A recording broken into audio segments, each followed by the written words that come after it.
Hello and welcome to Meaningful Mental Health, a production of Marin County's Health and Human Services Department, Mental Health and Substance Use Services Division. Now, I am your host, Cheryl August. Today we will be talking about mental health and substance use as it applies to youth. According to the National Alliance on Mental Illness, approximately 1 in 5 youth experience a severe mental disorder in any given year. Half of all chronic mental illness begins by age 14, 3/4 by age 24. In this segment, we will explore mental health and substance use issues that are common among youth, as well as prevention and intervention strategies that are currently being used in our communities. But first, let's see what Kat and Gustavo have found out.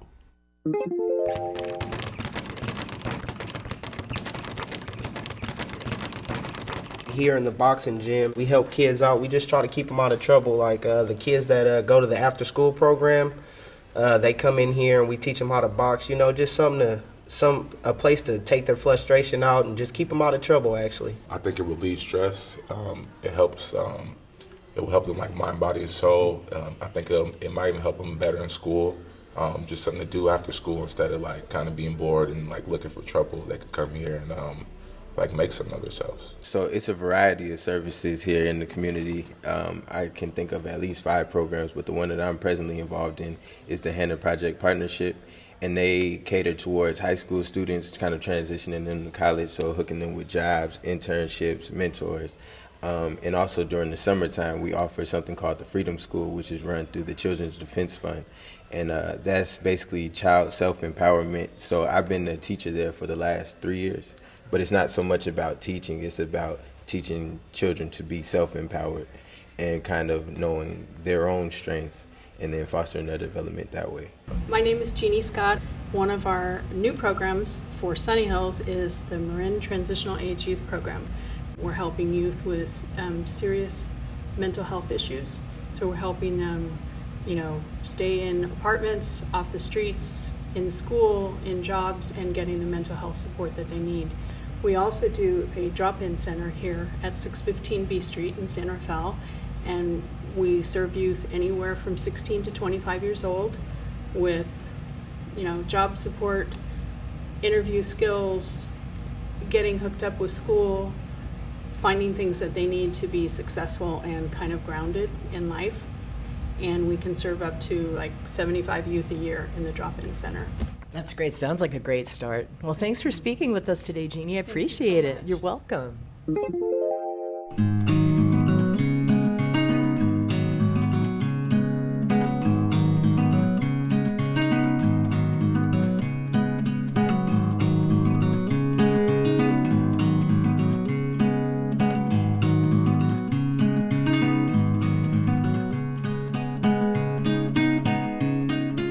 Today, we are fortunate to have with us Jaronimo Wright to talk to us about mental health and substance use as it applies to youth. When did you first notice that something didn't feel quite right in your being? Growing up, I had a very distorted family situation. My father was he was addicted to drugs. And later I found out that he had a lot of mental illness as well. And for that reason, it led to very troubled childhood for me and a lot of my siblings. What age did that occur to you? Well, I started to realize when I was around probably 8 or 9 at first, because I could look outside and see other kids' lives. And it seemed like they were young and having fun, and I really didn't experience any of that. So, I started to realize, maybe something's not right here. And I tell my sisters, when we're 18, we're all gonna run away and, try to build our own life. And then it started to escalate. Things got worse and worse. And when I turned 11, my brother passed away because of, he was around a year old. He passed away due to, the issues that we were growing up with, and they took me and my family, me and my siblings away. My parents went to jail for a long time, and you know, there was a lot of siblings, so we all got separated and put in different homes all over. You know, some of them I still haven't seen since I was 11. So yeah, that's when, you know, I guess it got to the point to where I was like, okay, you know, this is pretty bad. It's pretty bad. So Yeah. that was the crisis. Yeah, the family broke up. So I mean, really, like, I mean, yeah, everything I knew, everything I was taught when I was young, I had to relearn and kind of teach myself. So who did you turn to for help at that point? Well, I was placed in a home, but you know, it's kind of, I think it was more so just for the emergency situation we were in. The court appointed me a therapist. I had to go see a therapist once a week, and Was that helpful in any way, or? I really didn't find it helpful because, you know, I was 11, 12, you know, and I was a young kid, first of all. I mean, I don't know a lot of young kids that are open and expressing themselves and how they feel. Good point. And then second, the person that I was given, I didn't feel like I could relate to at all. You know, he was a good guy. He's an older Caucasian male, and you know, I felt like I had a different background, and I felt like there was no rapport and no understanding there. So I didn't feel comfortable opening up about things, and I was young. You know, I didn't want to talk about stuff to people. So Yeah. I think it would have taken, you know, a little more proactiveness and someone maybe that I could relate to a little better. And how did you build a new support system, or what role models did you have? Because you didn't have them when you were young. Luckily, I was fortunate enough to be blessed with, you know, a few strong male role models in my life, kind of people that I gravitated to because, you know, I didn't really have that family element growing up. So, you know, I always had, you know, friends that had parents that I really liked, and I admired their family. And so, you know, I'd find, you know, whether it was like football coaches, basketball coaches. Actually, one of my football coaches, he was probably the first person that really kind of took me aside and asked me, you know, what have you been through, and really tried to get to know me and see what my struggle was. And, you know, that was extremely helpful because, you know, I kind of didn't feel like anybody cared much or wanted to know that side of me. So, Did you find that your inside and outside just didn't match? Like you presented yourself in a certain way, but inside there was quite a bit of suffering? yeah, absolutely. You know, I felt like I always had to be a really strong person. I'm the oldest male, and so I felt like I kind of had to take on the responsibility of my family. You know, whether it's my younger siblings or older siblings, I felt like I had to really take on that responsibility and kind of be that male figure for all of us. So someone everybody could look up to. And I was fine with that, but you know, sometimes it was kind of hard for me dealing with my own personal issues. What did That's you true. know about mental health and substance abuse?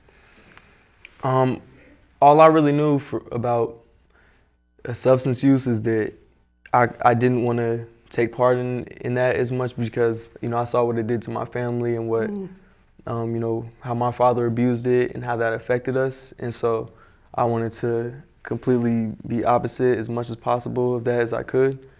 So, you know, I tried to live my life differently and not go down that road.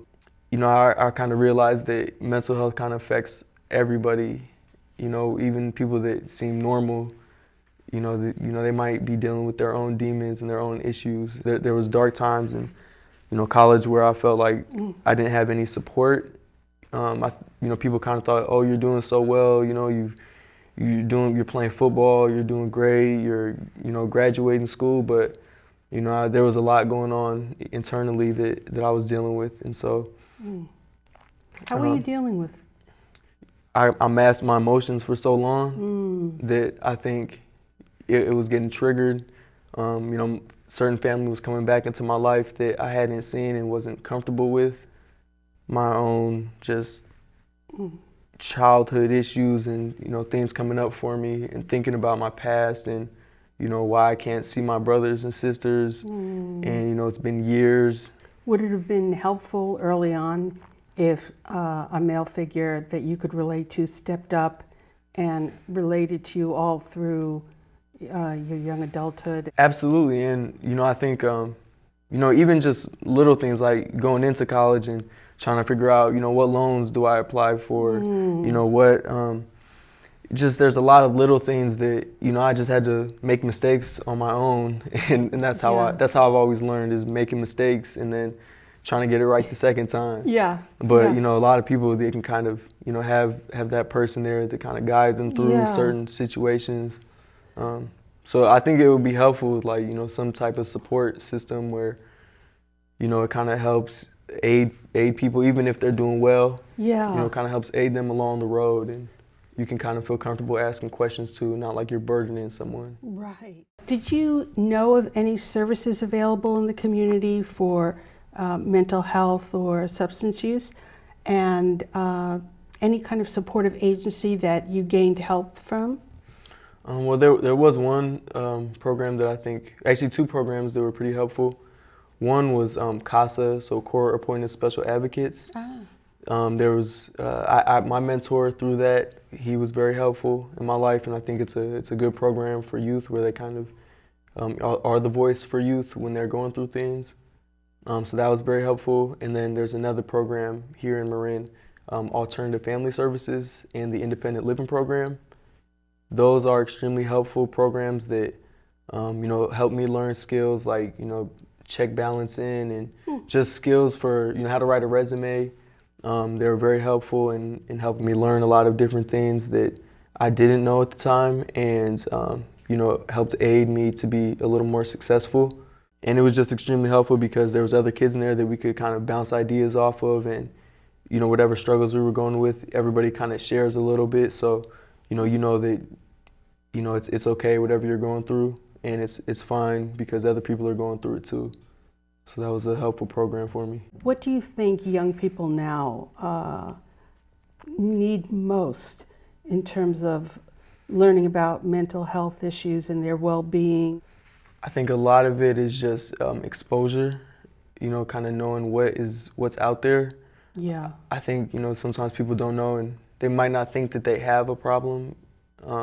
So just exposure to it, and then I think the biggest thing is just someone that people can relate to, because a lot of times, children at that age, even if they're not struggling with anything, they're rebelling against their parents or, whatever it is, but they're kind of fighting back and they don't really want to open up and think that they have problems or anything. So that's true.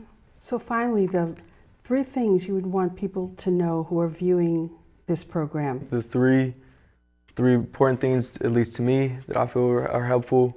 One is education, because someone like myself, where your social support group and everything is kind of taken away from you, all those things that are supposed to be taught to you, you have to learn on your own. And a lot of times you could feel inadequate or like less empowered when if you don't have education. So at least that gives you some kind of ground to kind of stand on a little bit, and so you feel like you can maneuver through the worlds and be normal. And then 2, surround yourself with good people, have a good support group, because they always say, I think you're the average of the 3 people you're around the most. That's right. So really take a look at yourself and see who you're surrounding yourself with, and if that's the road you want to go down. And ask questions. Try to be proactive, because sometimes people will help. They just have to know that, you need it. I think those are big things. Just to keep fighting, because, if you can overcome this, I don't think life can throw you anything else that you can't handle. So if you can make it out of that, then, you'll be okay. Jaronimo, thank you so much for educating us today and for sharing such a powerful story.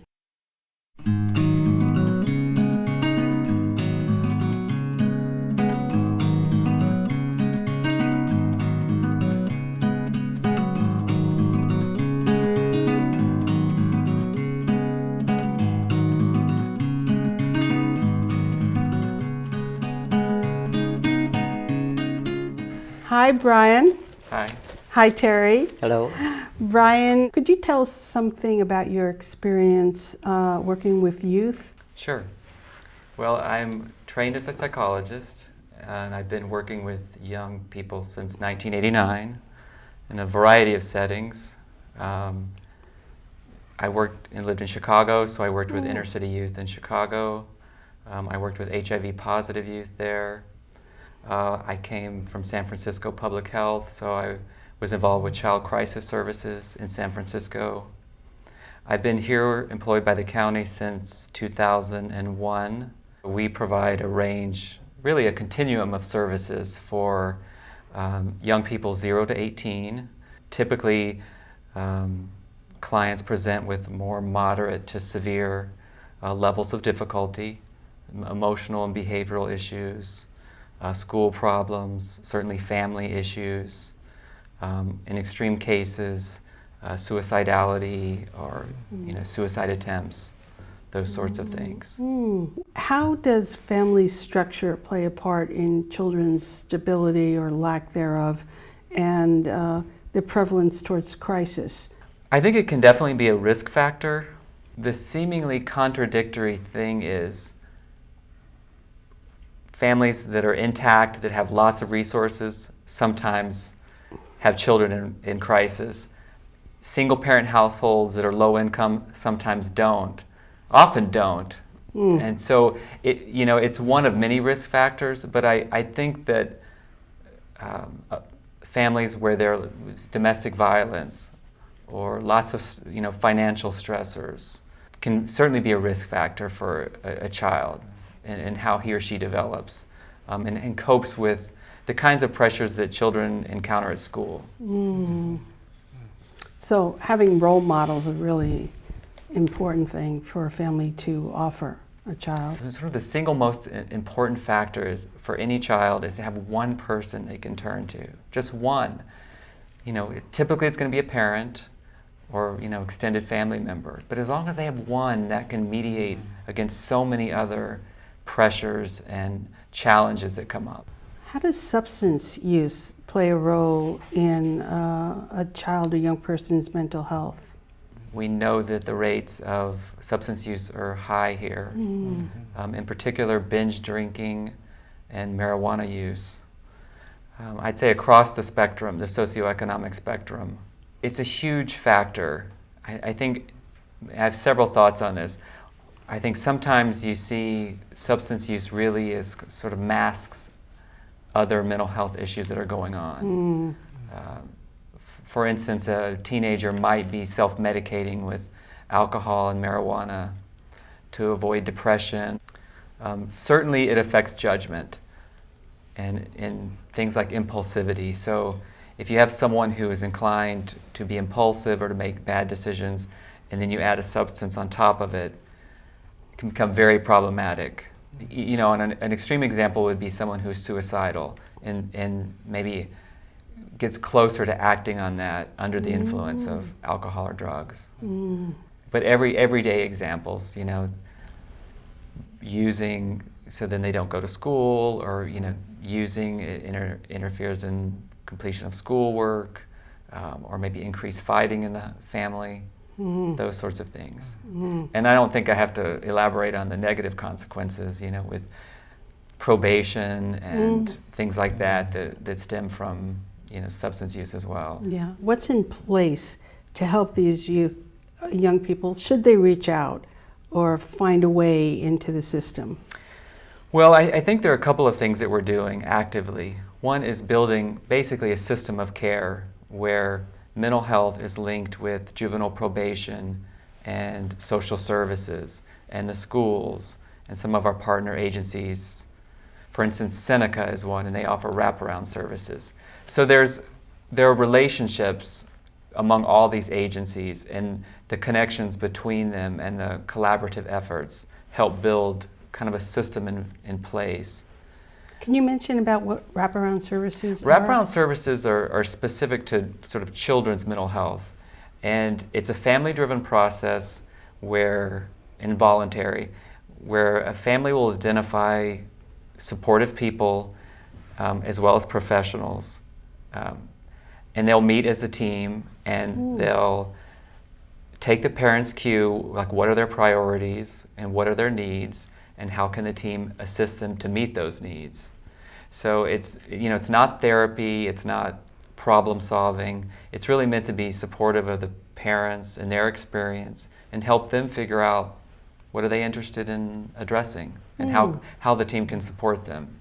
And Seneca would be an example Seneca of an is agency an example. One of our partner agencies does a really fine job of coordinating and providing wraparound services. Building a system of care that's coordinated and integrated has been really important. Our client population is low income. It's the Medi-Cal population, so family, the parents are overburdened, overstressed. They're just trying to get through the day like most people. They sometimes struggle to make appointments. There's a lot of case management that's involved. So that's a big piece of what we do. Yeah. Outreach, providing services in the community is another thing that we do. Whenever we can, we try and go to schools, meet with a student in the school setting, collaborate with teachers. We have clinicians who are going to the home, doing home visits, when possible, providing some services in the home. Another interesting thing that's unique to children's mental health is our family partnership program.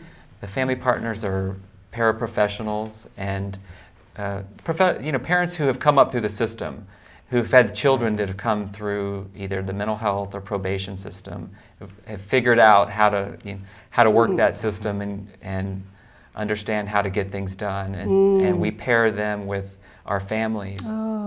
Very tangible, hands-on support. They're there to help around parenting issues. They can help with some families, for instance, help them find resources, food resources if they're running low on groceries for a given week, those kinds of things. Yeah, and how is this reaching youth? Well, Cheryl, I think we have a lot of work to do in this area. Most of the clients come to us either from the schools, they're referred directly from the schools, or they're brought by a parent. So we don't have a lot of youth who are kind of contacting us on their own. And how about a person involved with TAE? Well, that's our hope, is that we can link them, make this as easy and seamless as possible. I think the system, any system can sometimes feel very cumbersome to figure out, particularly if you're on the outside. Helping people to get, to the easiest access point is sort of what I'm hoping to do with the TAE program. So sometimes they'll find me directly. They've been given my name and number. Sometimes they're given the actual TAE program's number. Whatever we have to do to get them to the right place. So it sounds like that they're not accessing very much social media or using the technology to connect with services. Is that correct, or do you see that technology is changing? I definitely think it's changing. I think we have more work to do to reach them through social media channels. Okay. I'll give you an example. If we're using, as adults, Twitter and Facebook, those aren't the social media channels that young people are using. Oh. They're using Snapchat, Instagram, and so just when the adults sort of tune into one of those, they've moved on 6 months ago. So it's there's sort of like a cat and mouse kind of game there. A colleague at work gave me a reference for a text-based crisis service. So they can text this number with concerns, and it's meant for young people. It's a great service, it's free, and the counselors are trained to provide, sort of basic counseling and intervention, based on whatever the young person presents with. So it's an interesting place where this kind of technology is starting to happen. In your opinion, what 3 things would you want everyone to know about youth and mental health and substance use? Well, the first thing I would want our audience to know is that very real problems with depression and substance use and suicide happen here in Marin. Second point, there is help available. There's help in the schools, there's help with the county and our system, the mental health services, the crisis text line that I mentioned. There are community agencies here that are more than happy to help and available in the various communities in Marin. We really appreciate and thank you so much for You're being welcome. part of this. You're welcome. It was a nice experience. And so we want to welcome Terrie. Thank you. Terrie Green. And I want to ask you, Terrie, can you tell us a little bit about yourself and also the work you do with youth? I've been working in Marin City practically all my life. I graduated from San Francisco State. I still lived in Marin City. And I chose to live in Marin City and work in my community because I have a very strong affinity to my community. I'm a mother. I'm a grandmother of 7. I'm a foster mother, sometimes called grandmother, Grammy, of 98 children.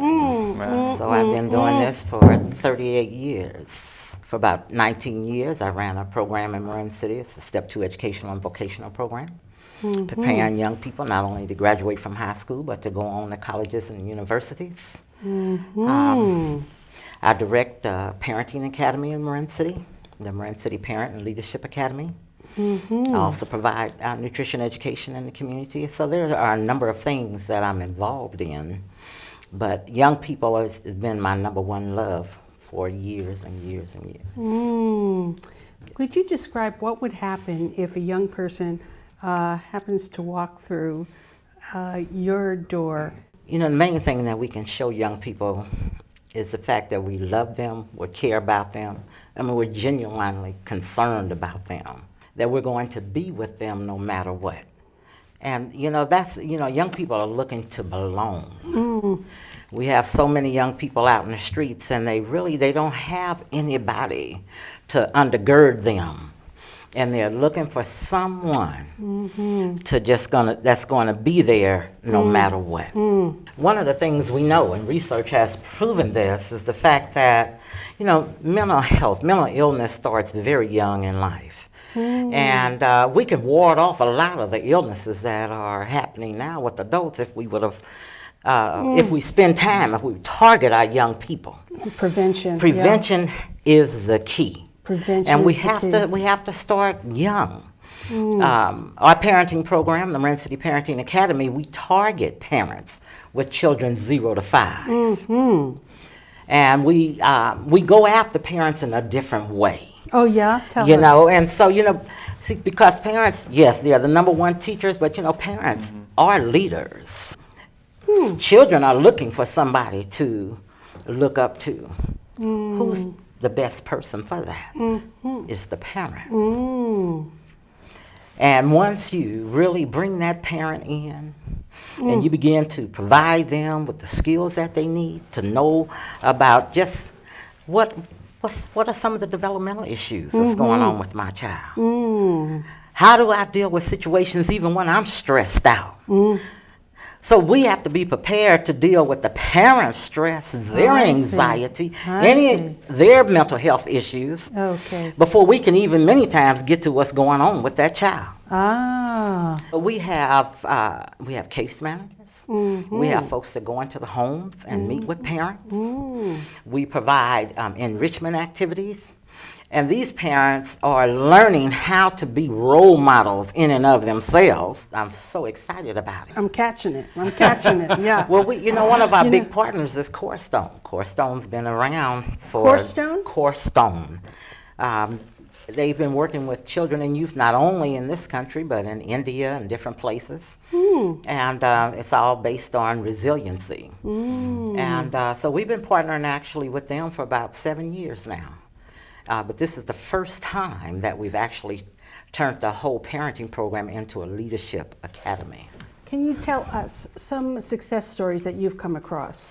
I have a son. I call him my son. My foster son. He came to me at first when he was 8 years old. And then he lived with me about 4 years.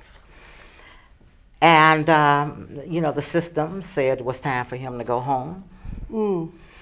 And the mother hadn't had any support services provided for her. Well, lo and behold, a couple of years later, he would come knocking on my door.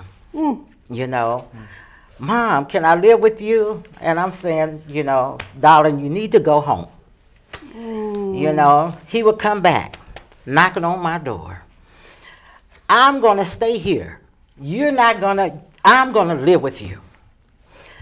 And he just kept coming and coming and coming. Finally, I said, okay, let me just look into this a little bit more. You know, our kids are experiencing so many mental health issues. And we take a look and we say, well, what's really going on? You know, what is really going on in the school? Why do we have so many suspensions? Why is it that our kids are skipping classes? Why are they turning to drug use?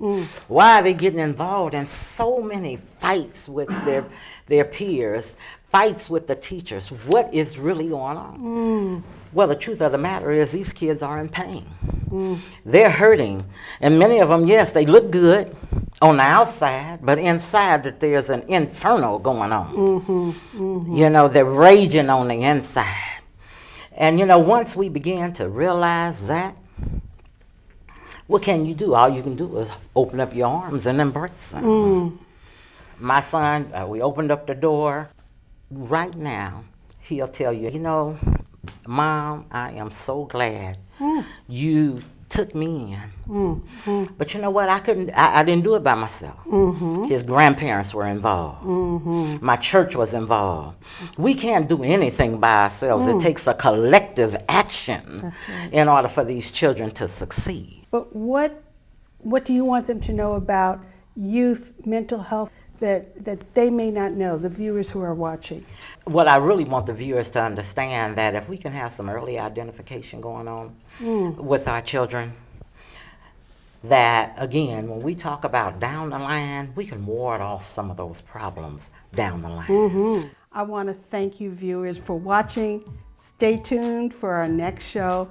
You can find links and resources that are being discussed here on our website.